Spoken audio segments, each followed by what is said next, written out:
नमस्कार विद्यार्थियों, मेघराज गुरुकुल में आपका स्वागत है। और आज जो वीडियो आपका टाइम एंड वर्क का तीसरा वीडियो है, जिसमें अपन बात करेंगे आपके सामने मजदूरी पर आधारित प्रश्न। समय और कार्य का जो वीडियो अपन बात करने जा रहे हैं उसमें बात करेंगे अपन मजदूरी पर आधारित प्रश्न। तो मजदूरी पर आधारित प्रश्न कैसे होंगे, किस प्रकार से होंगे, उनके बारे में अपन चर्चाएं करेंगे और किस प्रकार की पॉसिबिलिटी एग्जाम में देखने को मिले, कैसे क्वेश्चन आ चुके हैं, कैसे कैसे क्वेश्चन आ सकते हैं, उन सबको हम डिटेल में बात करने वाले हैं अपन।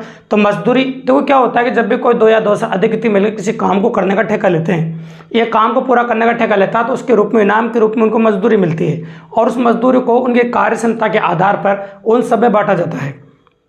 जो मजदूरी मिलती है उसको उनकी कार्य क्षमता के आधार पर उन सब में बांटा जाता है। ऐसा नहीं है कि सबको मजदूरी समान बांटी जाएगी, और ऐसा भी नहीं कि दिनों के हिसाब से बांटी जाएगी। ज़्यादा दिन काम करेगा उसको ज़्यादा मिलेगी, कम दिन काम करेगा उसको कम मिलेगी, और कम दिन काम करेगा उसको कम मिलेगी। नहीं, ऐसा बिल्कुल भी नहीं है। इंसान की कार्य क्षमता के अनुसार उनकी मजदूरी को बांटा जाता है। तो याद रखिए, गांठ बांध लीजिएगा, कार्य क्षमता के अनुपात में मजदूरी को बांटा जाता है। तो सबसे पहले क्वेश्चन को करने के लिए आपको कार्य क्षमता निकालनी पड़ेगी, चाहे कुछ भी दे रखा हो, ठीक है।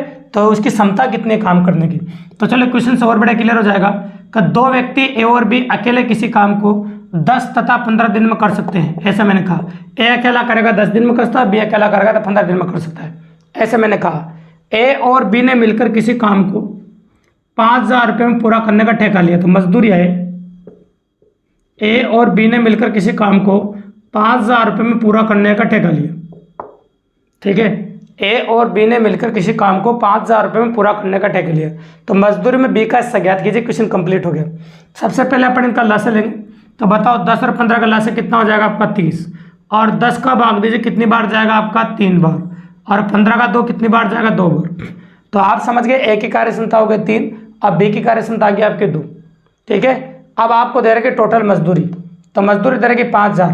तो बताओ 3 और 2 कितना होता है 5, तो 5 बराबर दे रखा है आपको 5,000, तो 1 बराबर हो जाएगा 1,000। अगर बी की मजदूरी चाहिए तो दोनों साइड 2 से गुणा कर दो, ए की मजदूरी चाहिए दोनों साइड 3 से गुणा कर दो। तो फिलहाल अपन को बी की चाहिए 2 से गुणा कर दो, तो आप कैसे 2,000। तो बताओ बी की मजदूरी कितनी आ जाएगी आपकी 2,000। बी को जो मजदूरी के रूप में जो राशि मिलेगी वो आपकी 2,000 रुपये मिलेगी।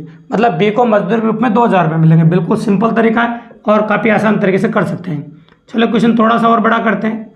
ए बी सी, ए अकेला किसी काम को 10 दिन में कर सकता है, बी अकेला उसे 12 दिन में कर सकता है, और सी अकेला उसे 15 दिन में कर सकता है, ठीक है। तो तीनों की कार्य क्षमता का अनुपात निकाल लेते हैं पहले, है ना। तो लसागु कितना आ जाएगा आपका 60, 10 का भाग दो कितनी बार 6, 12 का 2 5, और 15 का 2 4 बार। अदर में को आपके सामने काम पूरा होने के बाद मजदूरी के रूप में इनको 3,000 रुपये मिले हो, तो मजदूरी में एक का हिस्सा ज्ञात कीजिए। 3,000 रुपये मिले हो तो मजदूरी में एक का हिस्सा ज्ञात कीजिए। क्वेश्चन कंप्लीट हो गया। तो बताओ 6 और 5 कितना 11, 11 और 4 कितना होगा 15। तो आप कह सकते हो 15 बराबर हो गया 3,000। तो 1 बराबर हो जाएगा आपका 200, 1 बराबर 200 हो जाएगा। तो आप कह सकते हैं, अगर आप मान लो आपका ए का पूछा तो 6 बराबर हो जाएगा आपका 1200। 6 बराबर कितना हो जाएगा 1200। मतलब ए को मजदूर के रूप में 1200 रुपये मिलेंगे। ए को मजदूर रूप में कितने रुपये मिलेंगे 1200 रुपये। तो एक तो ये इस प्रकार के प्रश्न एग्जाम में देखने को मिलते हैं, 2 आदमी हो 3 आदमी हो, उनके दिन दे दे तो उन दिनों से आपको कार्य क्षमता बनानी पड़ेगी। तो पहले तो आप आसानी से कार्य क्षमता बना सकते हैं। और कई बार क्या होता है कि भाग देता है आपको, जैसे ए किसी काम का 1/2 भाग कर सकता है, बी उसी काम का 1/3 भाग करता है, और सी शेष भाग करता है। तो पहले आपको इस प्रकार के प्रश्न में शेष भाग निकालना पड़ेगा। तो पहले इन दोनों का जोड़ना पड़ेगा। तो मैंने जोड़ा 1/2 + 1/3, इन दोनों का जोड़ा लस लिया 6, ये होगा 5/6। मतलब दोनों ने मिलकर इतना काम कर दिया। अब शेष निकालना सीखा। कुल भाग कितना होता है आपका 1, तो 1 में से 5/6 घटा दीजिए, तो ये आ जाएगा 1/6। तो बताओ सी ने कितना काम किया आपका 1/6। अब ये आ गए आपके इस प्रकार से। तो कार्य क्षमताओं का अनुपात अपन निकाल सकते लस लेके। तो लस कितना आ जाएगा 6, 2 का भाग दो 6 में 3 बार, 3 का 2 बार, 6 का 2 1 बार। तो ये आ गया आपका कार्य क्षमता में अनुपात। इस प्रकार से हम कह सकते हैं। अगर काम पूरा होने के बाद सी को मजदूर के रूप में 300 रुपये मिले हों तो कुल मजदूरी ज्ञात कीजिए। क्वेश्चन कंप्लीट हो गया अभी, ठीक है। तो सी का कितना भाग है 1, तो 1 बराबर कितना दे रखा है आपको 3।